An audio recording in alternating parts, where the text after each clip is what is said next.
ओम नमो भगवते वासुदेवाय। आप सभी का हमारे YouTube चैनल पर हार्दिक स्वागत है। आज द्वादशी के दिन सुने तुलसी माता की पौराणिक कथाएं। शिव पुराण के अनुसार पौराणिक समय में दैत्यों का राजा दंभ हुआ करता था। वह बहुत बड़ा विष्णु भक्त था। कई सालों तक उसके यहाँ संतान नहीं होने के कारण उसने शुक्राचार्य को अपना गुरु बनाकर उनसे श्री कृष्ण मंत्र प्राप्त किया। ये मंत्र प्राप्त करके उसने पुष्कर सरोवर में घोर तपस्या की। भगवान विष्णु उसकी तपस्या से प्रसन्न हुए और उसे संतान प्राप्ति का वरदान दे दिया। भगवान विष्णु के वरदान से राजा दंभ के यहाँ एक पुत्र ने जन्म लिया। इस पुत्र का नाम शंखचूड़ रखा गया। बड़ा होकर शंखचूड़ ने ब्रह्मा जी को प्रसन्न करने के लिए पुष्कर में घोर तपस्या की। उसकी तपस्या से प्रसन्न होकर ब्रह्मा जी ने उसे वरदान मांगने को कहा। तब शंखचूड़ ने वरदान मांगा कि वह हमेशा अजर अमर रहे, वह कोई भी देवता उसे नहीं मार पाए। ब्रह्मा जी ने उसे ये वरदान दे दिया और कहा कि वह बद्री बन जाकर धर्मध्वज की पुत्री तुलसी जो तपस्या कर रही हैं उससे विवाह कर लें। शंखचूड़ ने वैसा ही किया और तुलसी के साथ विवाह के बाद सुखपूर्वक रहने लगा। उसने अपने बल से देवताओं, असुरों, दानवों, राक्षसों, गंधर्वों, नागों, किन्नरों, मनुष्यों तथा त्रिलोकी के सभी प्राणियों पर विजय प्राप्त कर ली। वह भगवान श्री कृष्ण का परम भक्त था। शंखचूड़ के अत्याचारों से सभी देवता परेशान होकर ब्रह्मा जी के पास गए और ब्रह्मा जी उन्हें भगवान विष्णु के पास ले गए। भगवान विष्णु ने कहा कि शंखचूड़ की मृत्यु भगवान शिव के त्रिशूल से ही होगी, अतः आप उनके पास जाएं। भगवान शिव ने चित्ररथ नामक गण को अपना दूत बनाकर शंखचूड़ के पास भेजा। चित्ररथ ने शंखचूड़ को समझाया कि वह देवताओं को उनका राज्य लौटा दे, परंतु शंखचूड़ ने मना कर दिया और कहा कि वह महेश्वर से युद्ध करना चाहता है। भगवान शिव को जब ये बात पता चली तो वे युद्ध के लिए अपनी सेना लेकर निकल पड़े। इस तरह देवता और दानवों में घमासान युद्ध हुआ, परंतु ब्रह्मा जी के वरदान के कारण शंखचूड़ को देवता नहीं हरा पाए।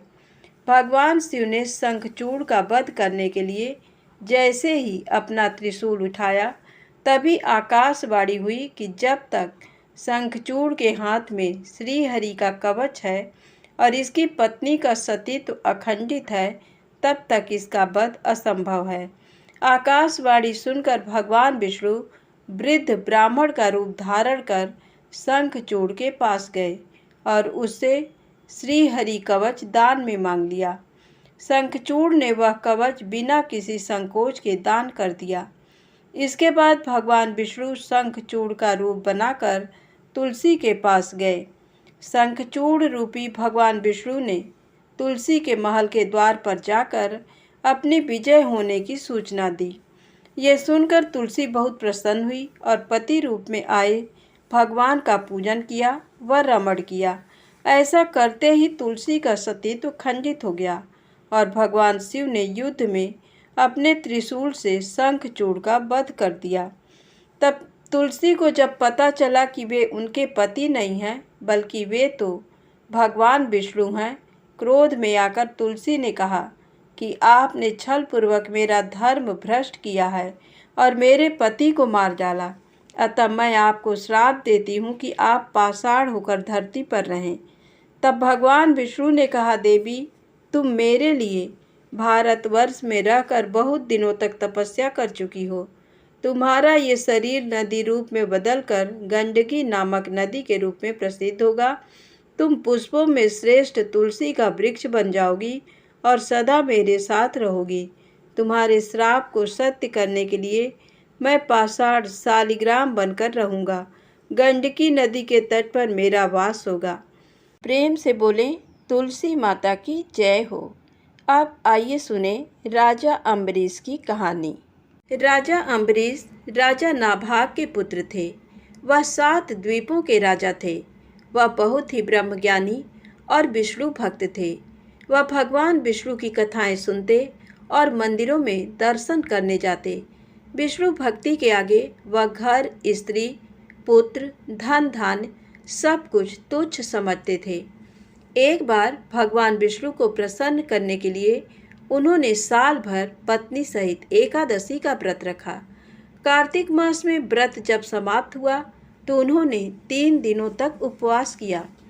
विष्णु भगवान का पूजन किया, ब्राह्मणों को 60,000 गौओं का दान दिया, संत महात्माओं को दान दिया और उन्हें भोजन करवाकर संतुष्ट किया। राजा अम्बरीश जब ब्राह्मणों को भोजन करवाने के पश्चात पारण करने लगे तो उसी समय दुर्वासा ऋषि अतिथि के रूप में वहां आ गए। राजा अम्बरीश ने दुर्वासा ऋषि का पूजन और स्वागत किया और उन्हें भोजन के लिए विनती की। दुर्वासा ऋषि कहने लगे कि मैं पहले यमुना नदी में स्नान कर भोजन करूंगा। दुर्वासा ऋषि स्नान करने चले गए। उधर द्वादशी केवल कुछ मुहूर्त ही रह गई, जिस मुहूर्त में पारण करना आवश्यक था, नहीं तो राजा का व्रत निष्फल हो जाता। राजा अम्बरीश दुविधा में पड़ गए क्योंकि दुर्वासा ऋषि अभी वापस नहीं आए थे। अगर अतिथि ब्राह्मण को भोजन करवाए बिना पारण करते तो पाप के भागीदार बनते, लेकिन पारण किए बिना द्वादशी व्यतीत हो जाने पर पारण का महत्व समाप्त हो जाता है। ऋषियों ने कहा कि महाराज, आप केवल जल से पारण कर लें, इससे आपका व्रत भी व्यर्थ नहीं होगा और कोई दोष भी नहीं लगेगा, क्योंकि जल को भोजन और भोजन दोनों रूपों में माना जाता है। ऋषियों के परामर्श पर राजा अम्बरीश जलपान कर दुर्वासा ऋषि की प्रतीक्षा करने लगे। यमुना से लौटने पर दुर्वासा ऋषि अपनी तपशक्ति से जान गए कि राजा अम्बरीश ने जल पी लिया।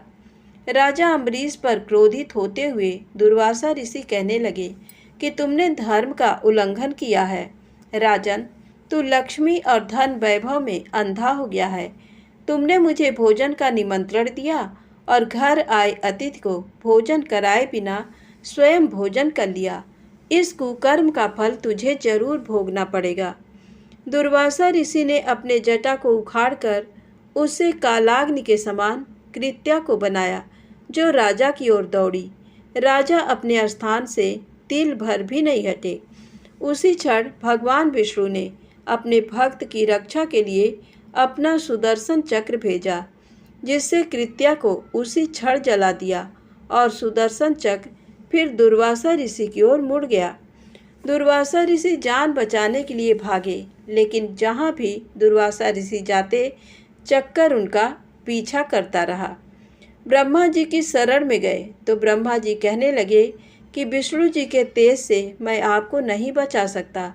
भगवान शिव के पास गए तो भगवान शिव कहने लगे कि विष्णु जी के चक्र से तुम्हें बचाना मेरे बस में नहीं है, तुम भगवान विष्णु के शरण में जाओ।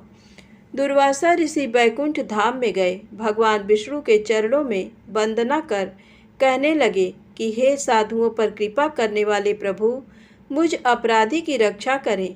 मैंने आपके प्रिय भक्त को कष्ट पहुंचाया है, इसके लिए मुझे क्षमा करें। भगवान, मेरी रक्षा करें।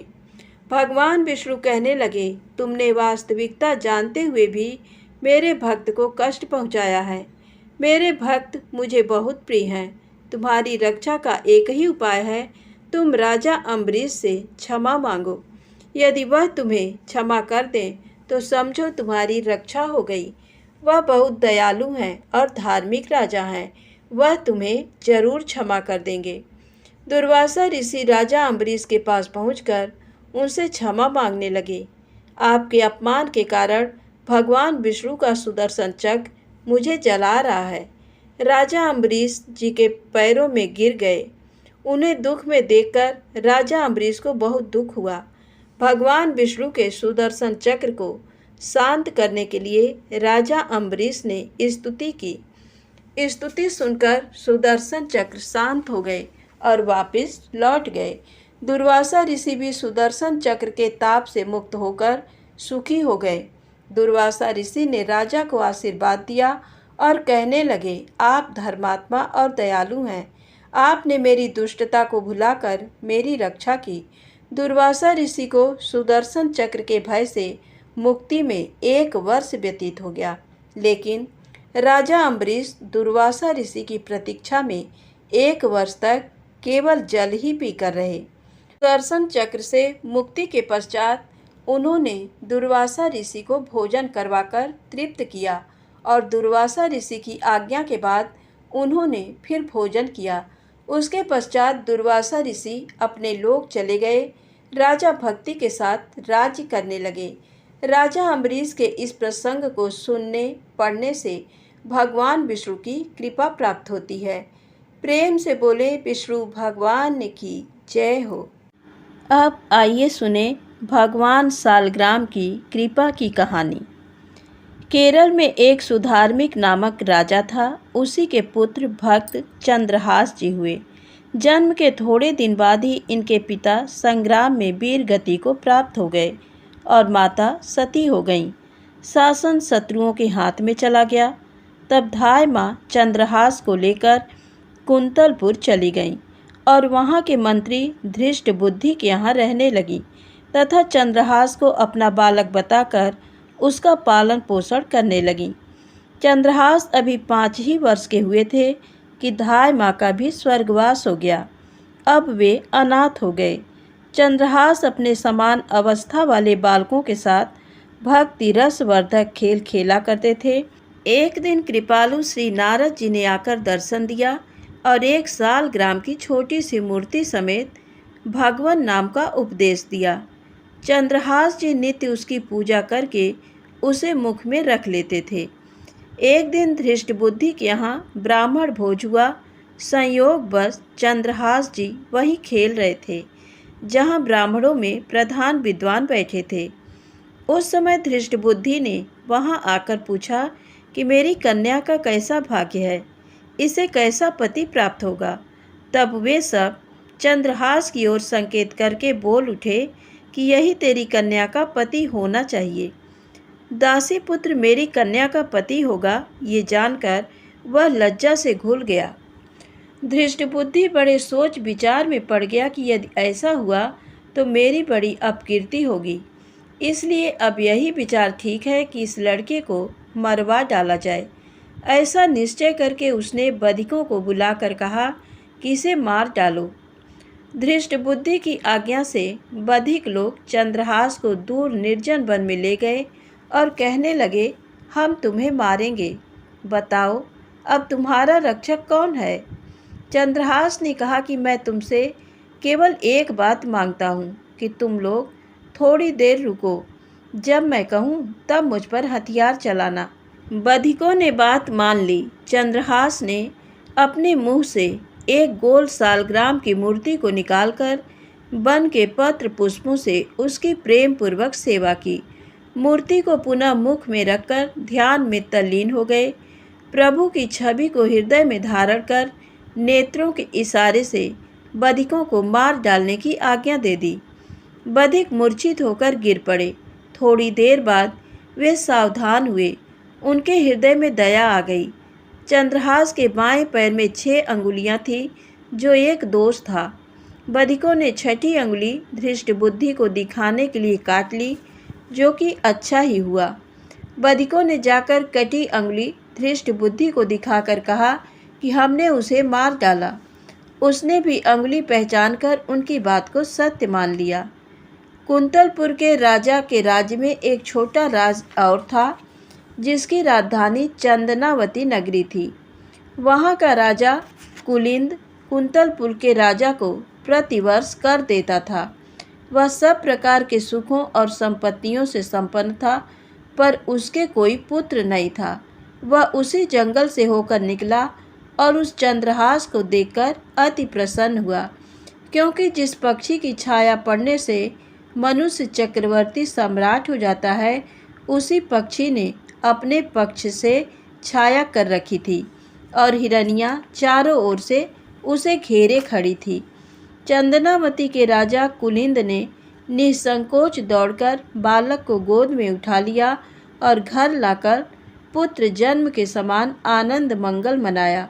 कुछ दिनों के बीत जाने के बाद राजा ने सोच विचार करके चंद्रहास को राज सिंहासन पर बैठाकर उसका राज तिलक कर दिया। चंद्रहास ने राज्य पाकर अपने राज्य में भक्ति भाव का बड़ा भारी प्रचार प्रसार किया। तो प्रेम से बोले विष्णु भगवान की जय हो, सालग्राम भगवान की जय हो। दोस्तों, कहानी अच्छी लगे तो प्लीज़ लाइक अवश्य करें, चैनल को सब्सक्राइब करें। प्रेम से बोलें विष्णु भगवान की जय हो।